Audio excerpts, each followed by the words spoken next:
GO issue చేశాడు. ఈ రోజు నుంచి ఆంధ్ర రాష్ట్రంలో లిక్కర్ రేట్లు పెరగడం జరిగింది. ఈ ఒక్కసారి మనం చూస్తే జగన్మోహన్ రెడ్డి గారు ముఖ్యమంత్రిగా ఉన్నప్పుడు ప్రభుత్వ రంగంలో, ప్రభుత్వ ఆధీనంలోనే ఈ మద్యం దుకాణాలన్నీ నడిచేవి. దానివల్ల వచ్చేటువంటి ఆదాయం ఏదైతే ఉందో అది మొత్తం ప్రభుత్వానికే వచ్చేటువంటి పరిస్థితి ఉండేది. కాబట్టి దానికి మొట్టమొదటి స్కామ్ ప్రభుత్వ రంగంలో ఉన్నటువంటి, ప్రభుత్వ ఆధీనంలో నడిచేటువంటి మద్యం దుకాణాలని ఒక పథకం ప్రకారం ఎత్తివేయడంతో చంద్రబాబు నాయుడు ఈరోజు దీనికి సంబంధించి లిక్కర్ స్కామ్కి సంబంధించి మొట్టమొదటి అడుగు వేయడం జరిగింది. ఎత్తివేసిన తర్వాత మొత్తం వాటిల్ని ప్రైవేట్ వ్యక్తులకి కట్టబెట్టేటువంటిది. అంటే ప్రైవేట్ వ్యక్తులు అంటే తనకి సంబంధించినటువంటి టీడీపీ వాళ్ళకి కట్టబెట్టేటువంటి ప్రయత్నం చేయడం జరిగింది.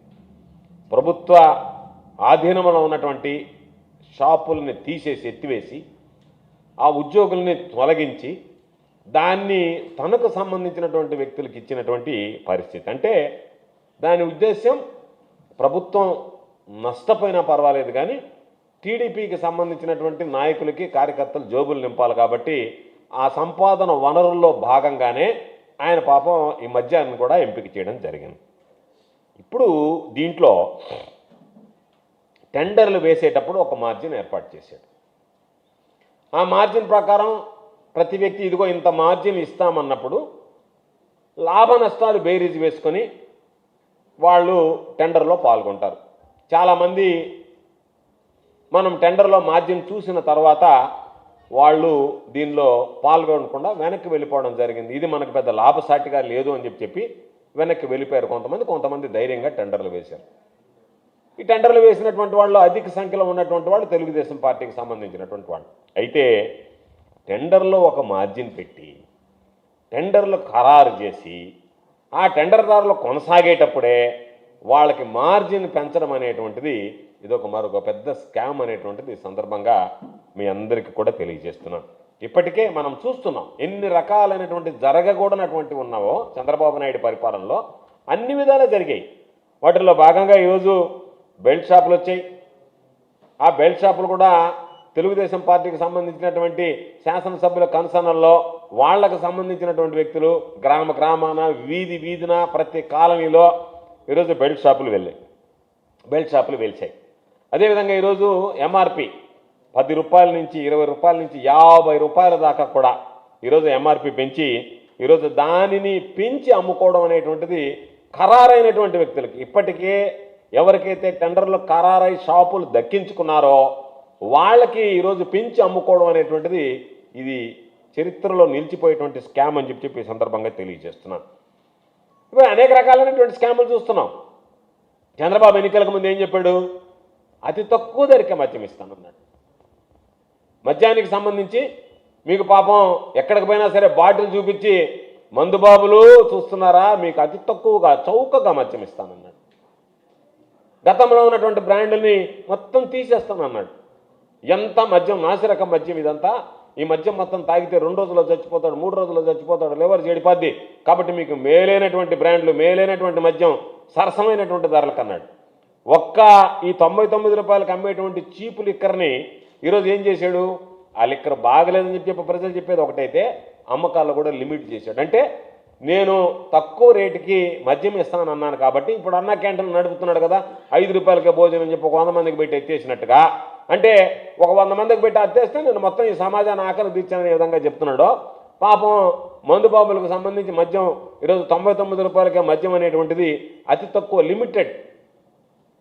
లిమిటెడ్ సేల్స్ పెట్టి వాటిని తగ్గించేసి ఈరోజు ఉన్నటువంటి వాటిని పెంచి దాని ద్వారా ఈరోజు చంద్రబాబు నాయుడు ఒక పెద్ద అవినీతికి పాల్పడ్డాడు. ఎందుకంటే గతంలో వచ్చేటువంటి ప్రతి రూపాయి ఇంతకు అమ్మేమో అంటే అది నేరుగా ప్రభుత్వ ఖజానాకు వచ్చేది.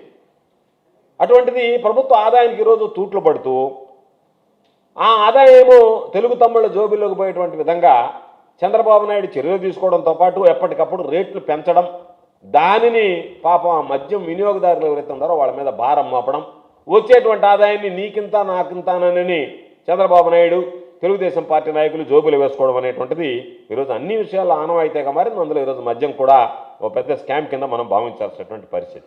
ఈరోజు మద్యం వినియోగం చూస్తే ఎక్కడా లేనటువంటి విధంగా దాటంలో మద్యానికి సంబంధించి లిమిటెడ్ ఉండేది. ఎందుకంటే జగన్మోహన్ రెడ్డి గారు నేను దీనికి సంబంధించినటువంటి దాంట్లో మద్యాన్ని లిమిట్ చేశాడు. ఆయన టైమింగ్స్ కూడా షాప్స్ రెస్ట్రిక్ట్ చేశాడు, టైమింగ్స్ లిమిట్ చేశాడు. అటువంటిది ఈరోజు బ్రహ్మాండంగా వినియోగం పెంచారు.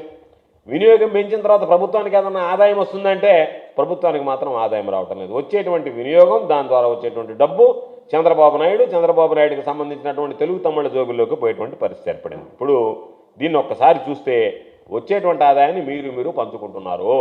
దాని ప్రకారం ప్రభుత్వానికి వచ్చేటువంటి ఆదాయం తక్కువ, మీరు పంచుకునేటువంటి ఆదాయం ఎక్కువగా తయారైంది. అంటే చంద్రబాబు నాయుడు చెప్తూ ఉంటాడు, నేను సంపదను పెంచుతాను అని. పాపం జనాలందరూ ప్రజలకు సంపద పెంచుతాము అనుకున్నారు. చంద్రబాబు నాయుడు చెప్పేది ప్రజలకు సంపదను కాదు, తన సంపదను పెంచుకుంటున్నాడు. తనకు సంబంధించినటువంటి పచ్చ చొక్కాలు దొరుకుతున్నటువంటి వాళ్ళ సంపద పెంచుతున్నాడు తప్ప సంపద సృష్టి అనేటువంటిది ఎక్కడ ప్రజలకు కనపడంలే. ఆ సంపద సృష్టి అనేటువంటిది తనకి, తన కుటుంబానికి, తన పార్టీకి సంబంధించినటువంటి వ్యక్తులకే పరిమితమైనటువంటి పరిస్థితి ఏర్పడింది. ఈరోజు అన్ని విషయాల్లో ప్రజల మీద బాధుడు కార్యక్రమం మొదలుపెట్టాడు.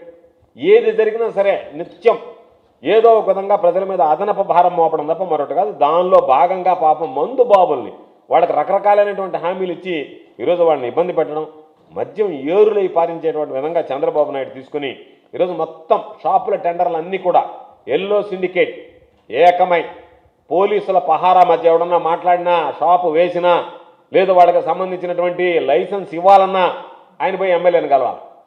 ఆ ఎమ్మెల్యే ఆ ఎక్సైజ్ సూపరింటెండెంట్కి చెప్పాలి. ఆయన చెప్తే తప్ప రాదు. ఒకవేళ ఎవడన్నా భిన్నంగా వేస్తే నేను వేశాను కదా నాకు ఇవ్వమంటే ఎక్కడో ఒక మారుమూల ప్రాంతంలో వాడికి షాపును కేటాయిస్తారు. ఎమ్మెల్యే కానీ చెప్పకపోతే మారుమూల షాపులో బారేస్తారు.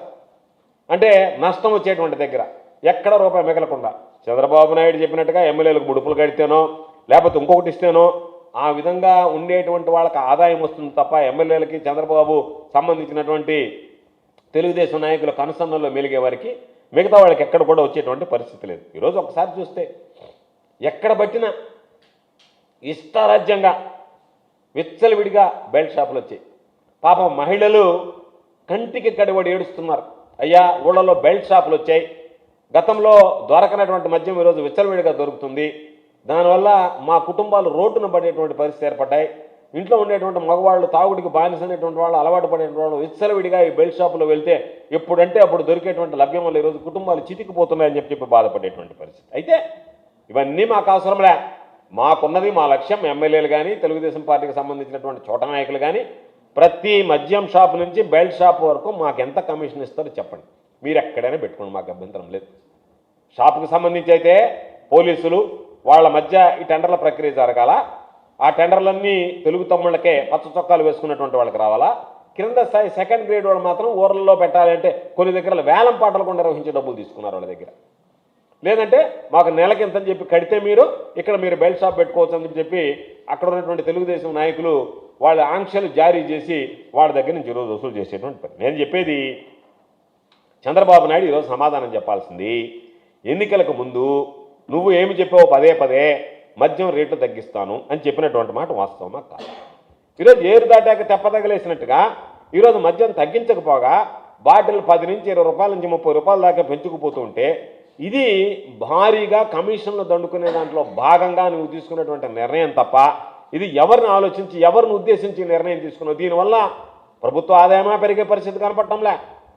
లేదు దీనికి సంబంధించినటువంటి దాంట్లో నువ్వు ఉన్నటువంటిది రేట్లు పెంచడం, రేట్లు పెంచి వాళ్ళకి దోచిపెట్టడం, వాళ్ళ దగ్గర నువ్వు కమిషన్లు తీసుకునే దానికి ఆలోచన చేయడం తప్ప ఇది ప్రజల సొత్తు పరుల పాలు అన్నట్టుగా ఈరోజు ప్రజలకు సంబంధించినటువంటి సొత్తుని మీరు దొంగల్లాగా చేరి పంచుకునేటువంటి పరిస్థితి ఏర్పడింది. ఇప్పటికే 100 కోట్ల రూపాయలు ఒక్కొక్కరు డీల్ చేసుకోవడం, ఆ డీల్ ప్రకారం ఎవరికి ఇవ్వాలనేటువంటిది జిల్లాల వారీగా మీరే నిర్ణయించడం, దానికి మీ ఎమ్మెల్యేలకు కొంత వాటాలు, మీకు సంబంధించినటువంటి దాంట్లో 100 కోట్ల రూపాయలు ఇప్పటికే మీరు డీల్ కుదుర్చుకుని ఈ సిండికేట్తో ఆ డీల్లో భాగంగా ఇప్పటికే మీకు ముడుపులు అందేటువంటి పరిస్థితి ఏర్పడింది. దానిలో పరాకాష్ఠగా ప్రభుత్వ ఖజానాకి గండి కొట్టి ఈరోజు జేబులోకి ఏటా ముడుపుల వరద పారించుకోవాలనేటువంటి దాంతో కొన్ని ఛానళ్ళు కూడా ఏర్పాటు చేసుకున్నారు.